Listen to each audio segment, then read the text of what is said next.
the WhatsApp is not acceptable. That's okay. Yeah, sorry, acceptable. Okay. Yeah. Yeah, so if emails, I could see actually nobody's responding to my messages. I texted quite a few.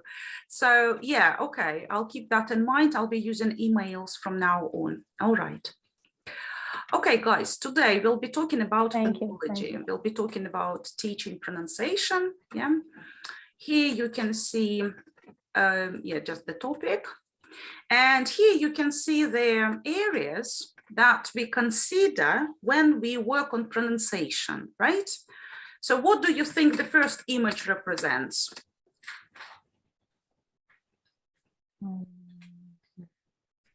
You mean the word? Sounds, yeah? Individual sounds. We need to know how we are producing them, yeah? What articulators are working and so on, right? Then secondly, we may consider features of connected speech, because producing each sound separately is one thing, but putting them in a string, yeah, when we want to be fluent, and also for low-level students, perhaps extracting information, yeah, trying to understand like how the words got connected there, and deducing meaning. That's features of connected speech. And finally, what do you think these arrows they represent? What do you think they might be? Rising and falling. Intonation, very good. Yes, absolutely. So those are the most important areas that we need to consider, right? And when you teach a lesson on grammar, do you think you'll be focusing on sounds or intonation and features of connected speech? If it is grammar.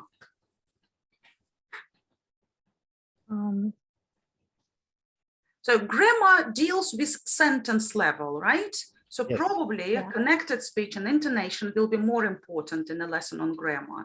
Again, if you teach functional language, again, connected speech, intonation. When you work on vocabulary, lexis, then you also consider sounds, right? So when you teach words, obviously sounds will be more important. Sometimes, of course, in grammar or functional language, sometimes there is a peculiar sound and you want to emphasize, yeah, how to produce it. That's also possible. Okay, guys, I'm going to dictate a couple of words. Yeah, take notes. Let's see if you can follow my instructions. Everyone is ready? Yeah. Mukhtar would like to join us. That's great. Let's wait for him. Hi, Mukhtar. Hi, Mukhtar. Can you hear us? He is connecting now. His internet is weak. Yeah. Yes, now he has connected. Yeah, I can see. Mukhtar, hello, can you hear me? Probably not. Okay, anyway, so I'll dictate some words. Yeah, you take notes. Are you ready? Yeah. Air, break, groan, fair, moan, pair, sow, waste. How many words have I dictated? I think 6. 8. I'll repeat. Okay, I'll repeat. You check what you've written. Air, break, groan, fair, moan, pair, sow, waste. Have you got 8 now? I couldn't 7 out of 8. understand the first word very well, to be Okay. No worries. You have 7, right? 7, yes. the first word. Okay. That's okay. So what's the second then word? Could you type it in the chat box? Could you share with me? Yeah. Mazan, it's good to see you. You managed to join. That's great. That's great. And Mukhtar is trying to connect as well. Oh, Ford is coming. Great. Okay, such a good team. Right. Mhm. Okay, let me open the chat box. Mhm. Sorry, Rod. I said Okay, thank you all for joining. That's okay, right? We are already in the middle of discussing something. We started talking about phonology, teaching pronunciation, that we need to keep in mind different sound production, yeah, then features of connected speech, especially when we teach grammatical structures, functional language, longer chunks, and also intonation patterns, right? Like now, yeah, I wanted to attract your attention and my intonation went up, right, a little bit. So just to make it more appealing. Break, very good. Okay, so any other ideas, any other words? Mohammed, thank you for typing. Sheila, you can't type anything? I know what the problem is. Ah. Okay, no worries. I'm going to show you the slide. And you compare your notes to my words. I'm highlighting on the slide.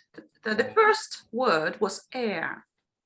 And obviously the way I am saying it can be interpreted in many ways. And two of the ways are presented here. Air as what we breathe, yeah, in, and air as like someone who inherits something from an older relative, right, or something. Break, the same thing, right? So there are two words, so we can spell it in two different ways. The meaning is different. Which one refers to a car? The first one or the second? the second. The second will be the part of the car, yeah? Yeah. And well, a car can be can break down, yeah. So basically, we can use both. All right. Now let's have a look at the one at the bottom. Which one is likely to be a noun? Waste. The second one is TE. Second. Yeah. Yeah. Okay. I think the second actually can be a verb. Yes. Yeah, like waste money, waste time. Yeah. Waste time. It can be a noun as well, right? And the first waste, what does that mean? It's usually a noun. It's back of the body. Part of the body, yes, exactly. Very good. Okay, so these words have something in common.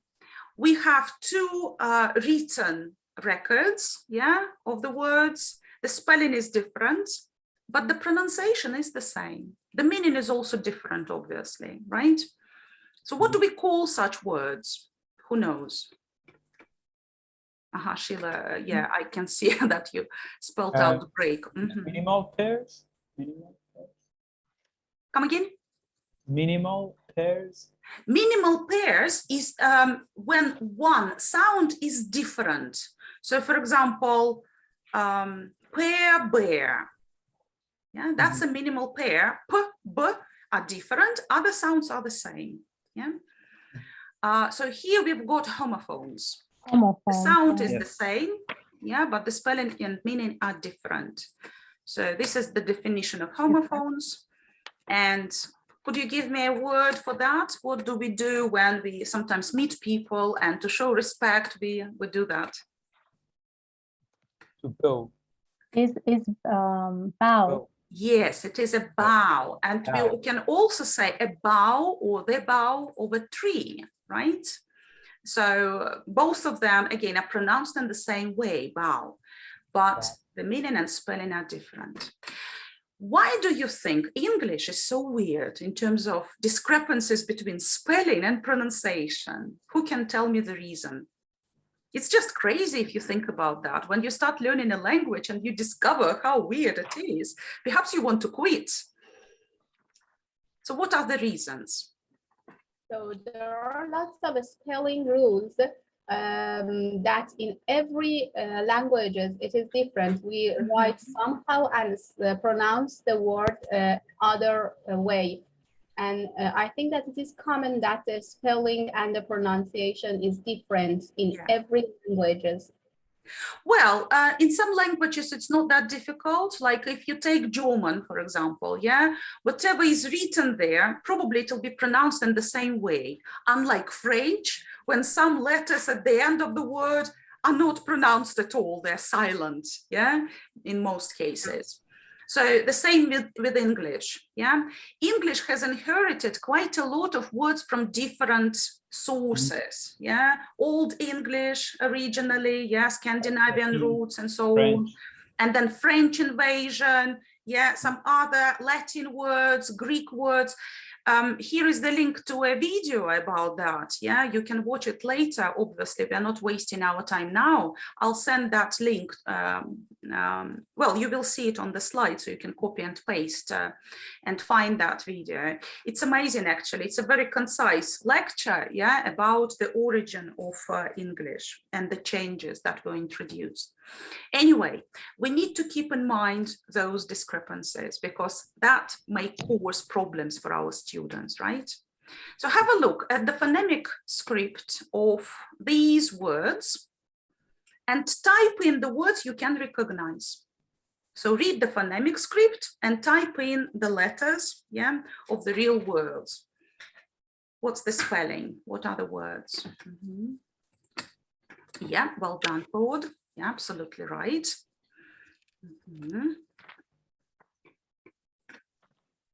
Yeah, everyone recognized the first one. Yeah. Cool. Brilliant. Yeah. Yes, very good. Yeah, that's it. That's the second one. And rough. Yeah, good. Yeah. Oh, you skipped kernel. Kernel is quite a challenging word in terms of spelling and pronunciation because no, yeah, well, I mean, it can be interpreted as that, yeah, but it's not. It's actually another word. A military rank, yeah, colonel. Yeah. No, it's not Neil. Yes, exactly, Mukhtar. Well done. Yes, exactly. And you see how letters basically disappear. So for students, it's just crazy. They can't get it. Why is that?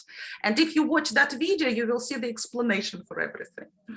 Okay, how about the next one? The next one is kind of, yeah, that's it, Matan. Well done. Yeah. And we have two more words. Who can help? Yes, Mukhtar, that's correct. That's correct. Yeah. Okay, let me show you the words. Have a look. Yeah. I think nobody knew what gnocchi is about, right? It's actually an Italian dish. It's something similar to dumplings or pilmeni. I don't know which word resonates with you, but basically this is it. Yeah, something that you boil in water, made of flour and so on, and you boiled it in water. Yeah, right. Okay, so what we keep in mind? You can read the phonemic symbols perfectly all right, which is awesome. Do you think your students will be able to do a similar task? No. Probably not, yeah? Yeah. Do you think it's a good idea to teach them some symbols? Yeah, for sure.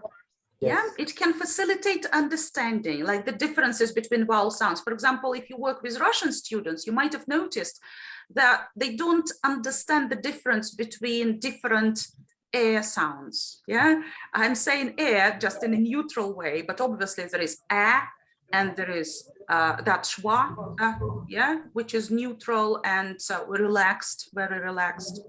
Yeah, or some other sounds which are very similar. You can see them here in the chart. Yeah, that too. Yeah, exactly. So this chart is actually very helpful, a very helpful tool. It was Andrew Underhill who designed this chart. And the idea was to highlight the differences between the sounds. If you can see, if you imagine a mouth, yeah, the cavity. So you can see that the teeth might be, let me just draw it. The teeth are likely to be here, yeah. Yeah, here is the mouth, yeah. And here there will be the alveolar ridge. And for example, the tongue can move like this, yeah? Occasionally, depending on the position, the sound will be different, if it makes sense. So that's the idea of this chart. It's always like to show which sounds should be produced at the front, yeah? Which of them should be, we use articulators at the back of the mouth, and so on, yeah, high and low. The same for consonants, obviously, and he's splitting vowels and consonants. Vowels can be also split, subdivided into monophthongs and diphthongs, and consonants can be also somehow subdivided, but that's not the most important right now, yeah? So articulators are visual, yeah? And the chart will help learners understand that, for example, f, v are bilabial sounds, whereas v, which they often confuse with v, crazily, yeah, is used with an alveolar ridge involved, yeah? Things like that. Okay, so I've got a quiz for you. Type in the answers to the questions you can answer. Yeah, have a look. A, B, C, D, E. If you can, if you know the answer for A, type in A and the number.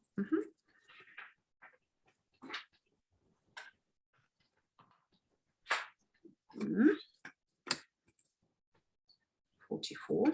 Awesome. That's exactly right. Oops, sorry. I don't know what you can see. Do you still see my slide? Yes, we see. Good. Yeah, yeah. Yeah, so we have 44 phonemes, 24 consonant sounds and 20 vowels. So what's the difference between a consonant and vowel sound? Who can tell me? Because I think it's easier to say.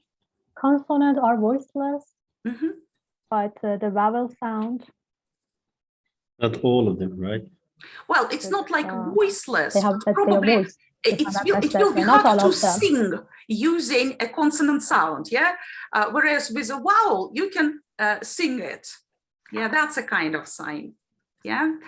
But obviously they are voiced and voiceless. So if we compare P and D, yeah, D is voiced, whereas P is voiceless, yeah? Or devoiced or whatever. In different sources, you can find different terms. That's the idea. So a vowel is produced without obstruction. Yeah, there are no barriers, and air flows freely. Yeah, from the throat to the mouth. When you produce a consonant, two articulators meet usually. So there is some kind of barrier there. Yeah. Obstructing the airflow, and that's how that sound is made. So for example, if you say k or g, yeah, you can feel that your tongue is touching that part of the mouth at the back of it. Right. What's the most common vowel sound? Who can tell me? Sure. Yeah, exactly. Why do you think it's the most frequently used? Well, because we're lazy and we don't want to articulate everything all the time, yeah, in a beautiful manner, like or or or something else, yeah. We want to be relaxed, and we also want to emphasize the most important things, which is why we just use stress and intonation accordingly. And obviously some of the things will be weak, and there are quite a lot of weak words, yeah, in sentences and utterances in general, and that's where schwa is used. Now, which words are usually unstressed in sentences? Like, do we stress prepositions, for example? No. Yeah, usually not. What other words are unstressed, are weak?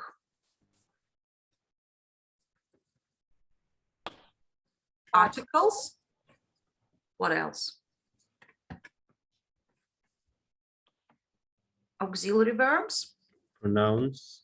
Yeah, Mhm, exactly, yeah. exactly. You got it right. So function words are usually weak, and content words, nouns, verbs, adjectives, adverbs, they are stressed. Mhm. And of course, there are Mhm. also syllables that are stressed or unstressed within words. Okay, let's move on. D, vowel sounds. How can we divide them? You can divide them to group high versus low and front versus back. Fantastic, yeah, according to articulation. And also, of course, Long and short. that's a little bit challenging here, yeah. So we would prefer to call it dense, for example, yeah, or tense, and lax. Yeah. When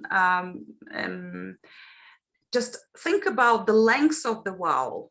If you produce a word at the end of the sentence, it's likely to be longer. So it doesn't matter which symbol you are using there. If there are 2 dots or there are no 2 dots, it still be long, just because it's the end of the utterance and you stretch it a little bit. So which is why it's more accurate to use other terms. Yeah, I'm just reading one of my Delta trainees assignment, and he puts it in this way: lax vowels that are pronounced with less muscle tension, often happening in monosyllabic words, and then stressed words that he calls, what is that? Tension, yeah, tense words, yeah. Those. Anyway, yeah, you're right. Also monophthongs and diphthongs, yeah, if there is only one sound there, no matter long or short, yeah, and there is a shift towards another one, like air, yeah, the first one is usually stronger in diphthongs. In the past, we would highlight also a triphthong, but there aren't many and they're not frequently used. And to be honest, in connected speech, you hardly ever catch a triphthong. Okay, how about consonant sounds? What are the groups? I think 3 groups. Mm-hmm. I know just that I'm not sure about 2 types, but when it comes to consonant, we can divide them based on place of articulation, Yeah. manner of articulation, voice and voiceless. Absolutely, absolutely, yeah. So let's focus on their articulators, yeah, and manner, yeah. So here, again, what parts of the mouth you can name? Shout out. Any? Well, obviously, number 2 is easy. I guess number 3 would be easy. It's called, I think, alveolar, if I'm not mistaken. Alveoli is, yeah, so alveoli will be number 1. Yeah? Yeah. Lips are here, teeth here, and then hard palate, velum for k, g, for example, yeah, and tongue, which is really involved in all the sound production. Right. Of course, you don't have to know the terms, like how to name each articulator, it's not important, but you need to be able to demonstrate how to put it in the mouth, which articulators to use at a particular case to help learners. Okay, so let's brainstorm. So we have quite a few, 45 phonemes. Which of them we can produce by using lips? Labiodental. Yeah, we call them labial, bilabial, yes. Oh, but bilabial, which sounds? Give me an example. F and P. P like yeah. Also, very good. How about lips and teeth? Guys, can you mute yourself when you're not speaking because there is this background noise? There. Lips and teeth, there. Yeah. Okay, hold on. I'm trying to turn off the sound of someone's computer.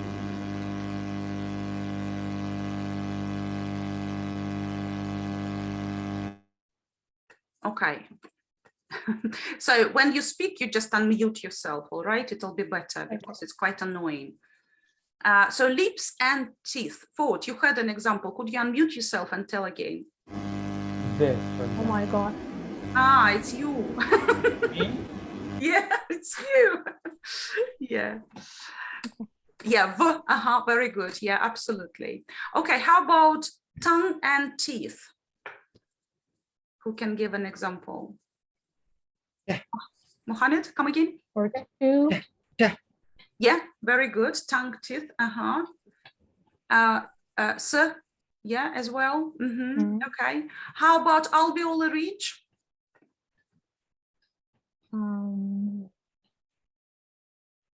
Within the tongue. E and D. Yeah, Yeah, yeah. You can see we need to make it soften. Yeah, Z as R, well. R, like round. Yeah, with R, it's slightly more difficult. It's a kind of semi-vowel. We call them glides. There is no complete obstruction. Yeah, so the articulators don't meet. They just approach each other. And it sounds like a vowel, so we call it a semi-vowel or glide. R, W, L, those sounds. But yeah, okay, awesome. Yeah, they're nearly there. And then the vellum, remember I gave you an example, perhaps you remember that. K, G, yeah, will be an example for those. Okay. There are also some other sounds like nasals or something else, yeah, but we are not interested to talk about all of them in detail. So, what are the advantages of using the phonemic script during your lessons? I mean, So the spelling is different from the pronunciation. Students could read them and pronounce them correctly. Yeah. It's one of the techniques, obviously, raising awareness, or you want to put it into practice, but you don't know how to explain that. But if they know the symbol, it's a hint for them, right?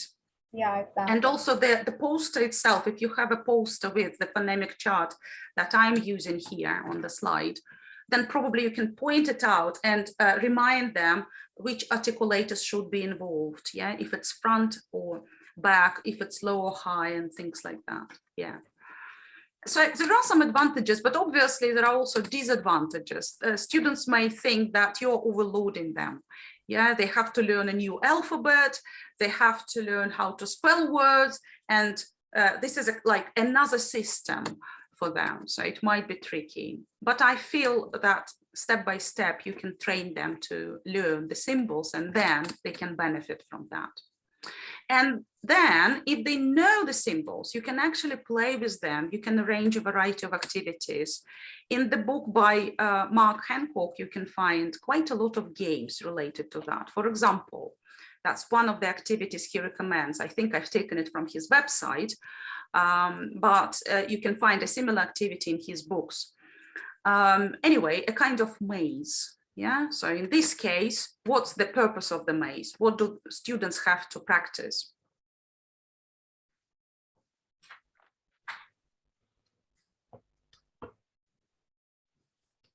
What do you think, guys?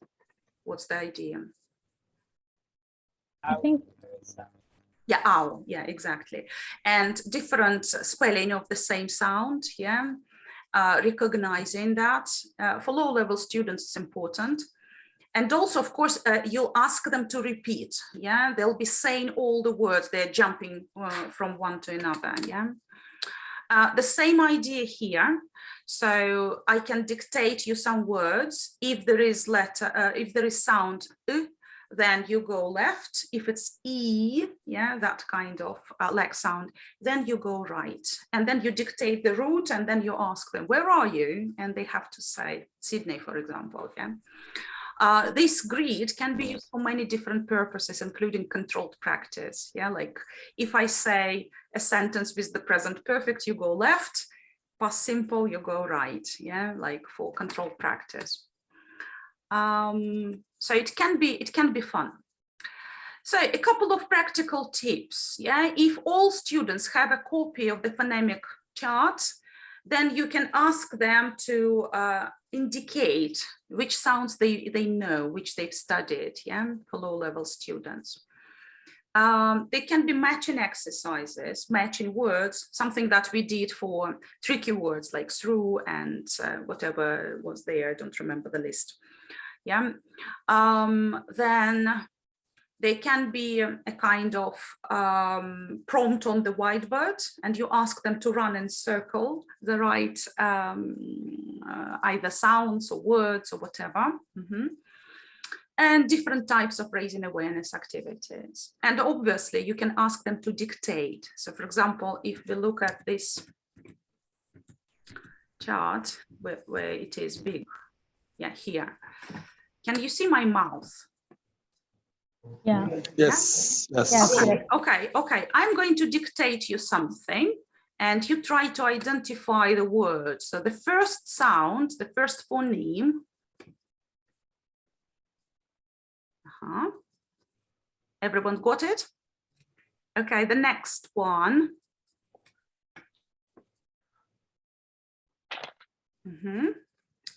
The third.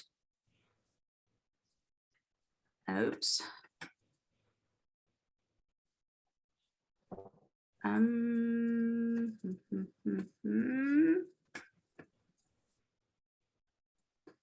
Are you following me? Yes.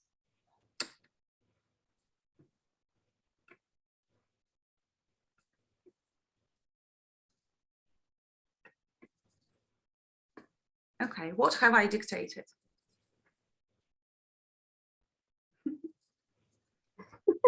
Nobody knows.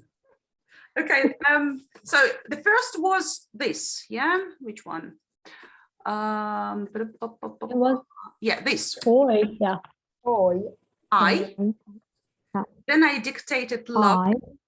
And then what do you think I love? I love teaching. Exactly, Ford. Yeah. You got it right. So they can dictate things to each other using the phonemic script without saying that. But still, you know, you are checking understanding how well they remember the sounds. Yeah. So this kind of fun. Yeah. Okay. Right. Okay. Which word stress rules do you remember? I mean, usually we know that most English words are stressed on the first or second syllable, right? That's the most typical way. But what other rules do you remember?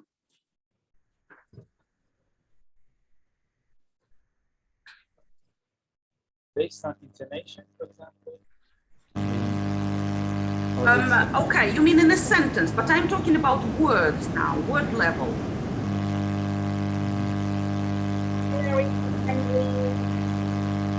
Good. Can you mute yourself? Thank you. Yeah. You mean that the primary, secondary? In longer words, how do we identify which syllable will be stressed? Hard to say, right? Okay. Yeah. For me, if the word is divided in two parts, the first one should be stressed.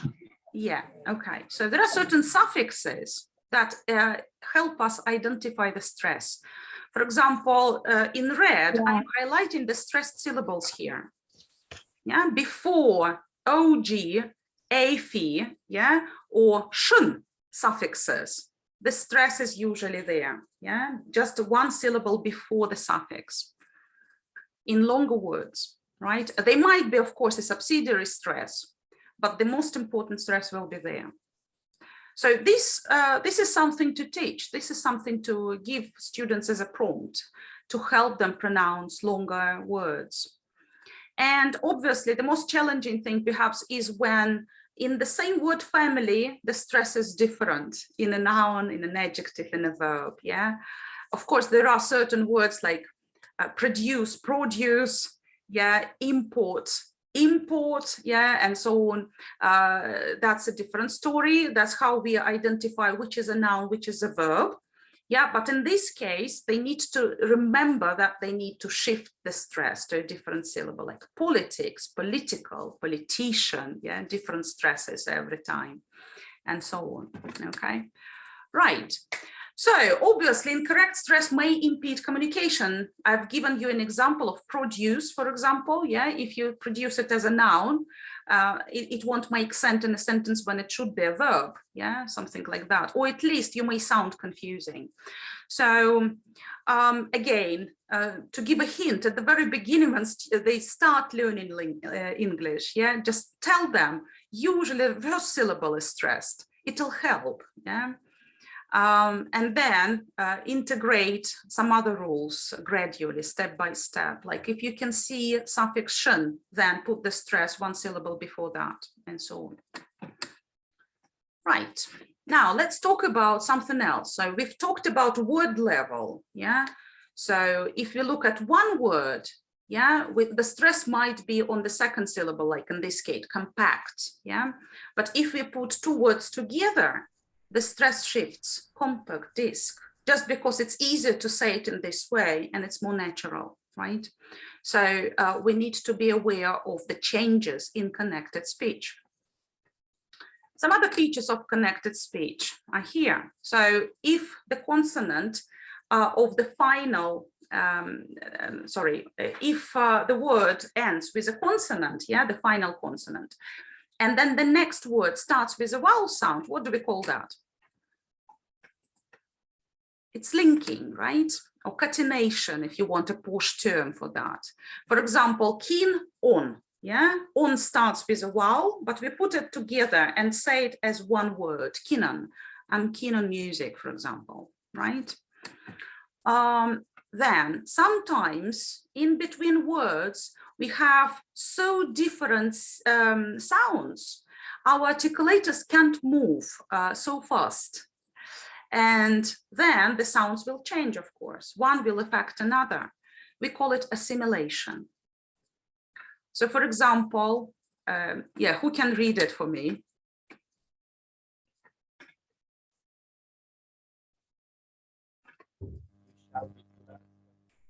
Yeah, you should be polite.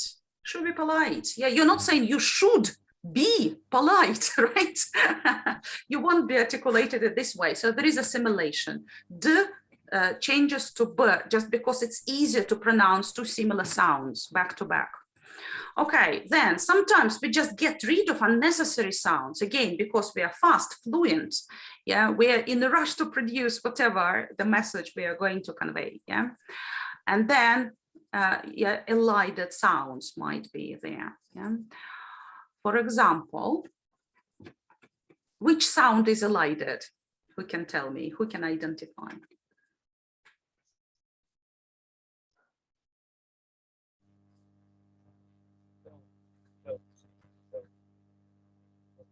T, yeah, yeah. So it should have been I felt, but obviously when you say it fast, you won't be saying that. Yeah, I felt very tired. Yeah.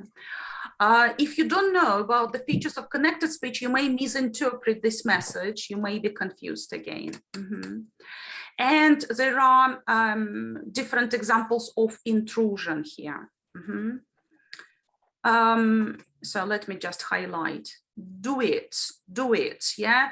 There are two vowels, U and E, and to put them together, we need something in between, do it, yeah? So we spread our lips and W naturally occurs there.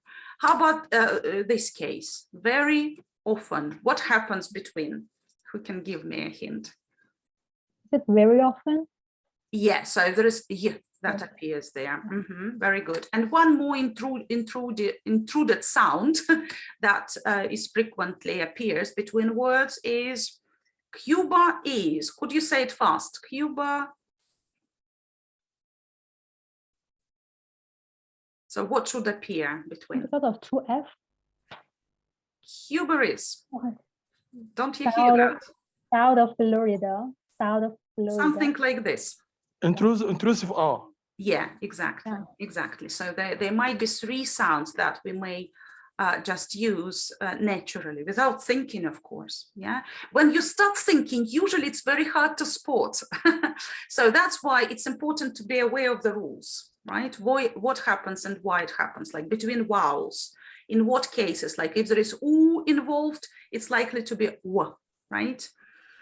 If there is R, which is silent, it'll appear in a connected speech, yeah, usually, and so on. Okay, now let's talk about sentence stress. Sorry, I am a little bit in a hurry to cover as much as possible related to pronunciation, yeah? So let's have a look at the sentence.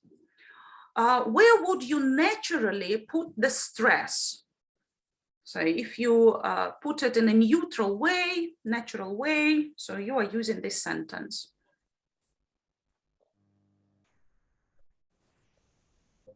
Can be ongoing, download, and later. Exactly. So content words, yeah, download, Yeah. latest, hit, yeah, something like this, yeah.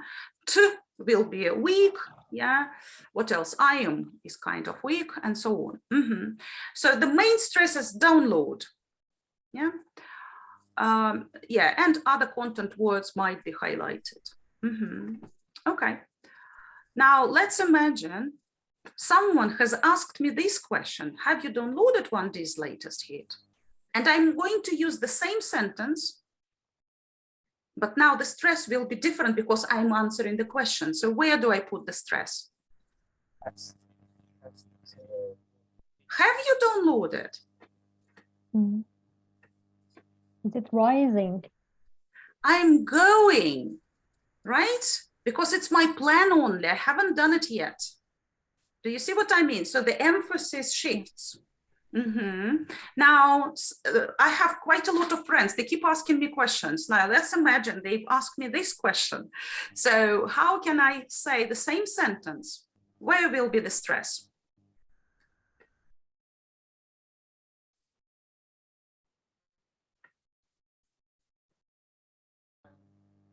You know what 1D is, right?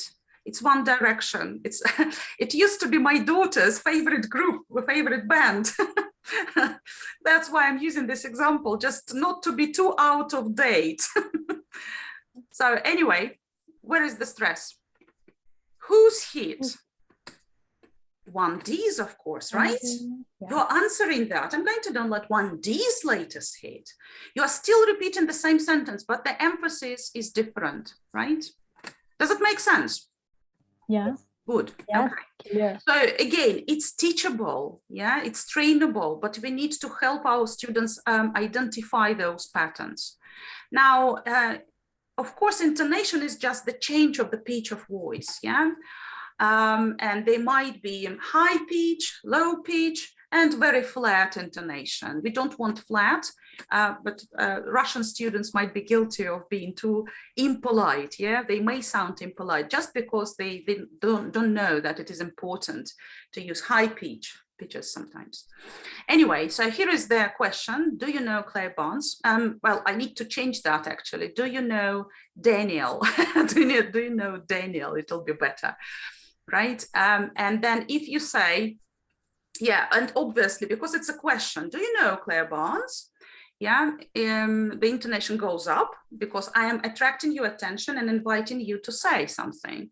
And then you say, yes. What intonation do you use? Yes, like this, or yes. What do you say? It depends, I think. Exactly. What does it depend on? Tell me. Sheila, was that you? If we want to emphasize on the answer. Yeah. Yeah. So basically, when you say this, yes, you're not interested in continuing this conversation, right? If you say, yeah, that's the end. If you say, yes, you're sort of curious. Why are you asking, right? Give me more information about it. Yeah. That's it. Okay.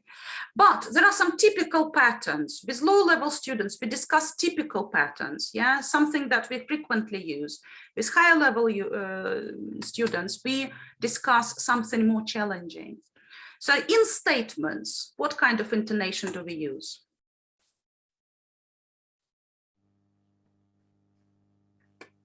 Ford? The intonation goes at the last part of the Yeah, it goes down, right? We start with a higher pitch and it goes down. Yeah, like facts. Yeah. If there is a yes/no question, yeah, it usually goes up. That's a typical way. Yeah. Again, as I have already illustrated. With WH questions, what kind of intonation do we use? Up or down? Is it falling? Down. Now. Falling, Down. exactly, down, yes. It's like a statement. Where do you live? Where do you live? Yeah, you can use a higher pitch, of course, at the beginning. And then if there is a tag question, then again, you make a statement first. Yeah, it goes down, you live in Moscow, and then you ask a question, inviting someone else to speak, don't you? Mhm. When you make lists, you want to show that your utterance is not over yet. And that's why the intonation goes up at the end of each beat. Yeah, tag questions might be different, of course. That depends whether it is a question or you are just responding to someone. Yeah. And with the lists, yeah, it's likely to be like this. I bought some milk, some coffee, and a bottle of wine. And now the utterance is over. You can say something, what you bought. Yeah. Right. So when we teach pronunciation, we keep in mind these things, the most challenging areas for students. And of course, the areas will depend on your lesson, your priority, the target language, the level of your students, their experience, and so on. Sometimes you forget to think about features of connected speech. So please think about that in the future. Sometimes you don't consider false friends. I can see in your anticipated problems sometimes. Students may confuse the word. Confuse with what? If there is a false friend, okay, tell me, show your understanding of what might happen there, yeah, and so on. Okay, and just to finish, I've got some teaching implications for you. So whatever the lesson is, you need to anticipate linguistic problems, and pronunciation is part of that. That's a must, right? So don't forget to focus not only on the symbols, like you always highlight, of course, phonemic symbols. It's helpful. Sometimes you need to highlight only one, just the tricky symbol, yeah, the tricky sound.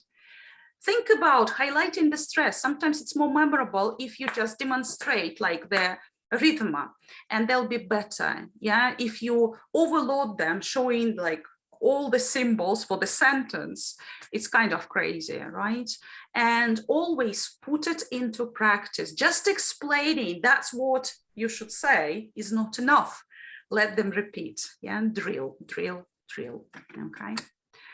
Right, so here you can see some of their sources. I have uploaded for you, I think, Underhill Sound Foundation, which is a well-recommended source. You can also find some practical sources like pronunciation games. And here you can see 2 links to Hancock's website and Pronunciation Studio that used to be free, but you need to check it out. Perhaps there are some free resources right now, right? I have already uploaded my slides to the folder. What questions have you got?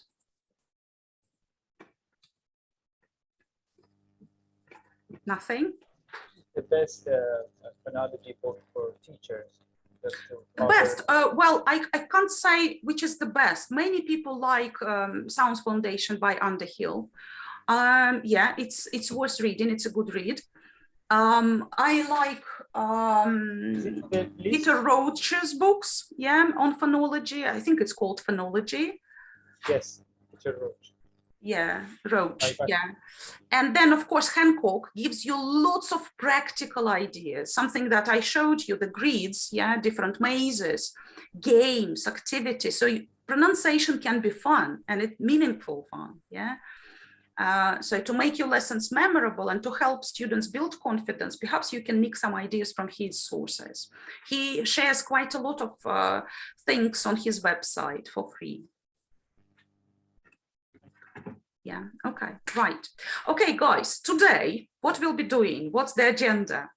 At 6 o'clock, you join us, yeah, whatever the room is.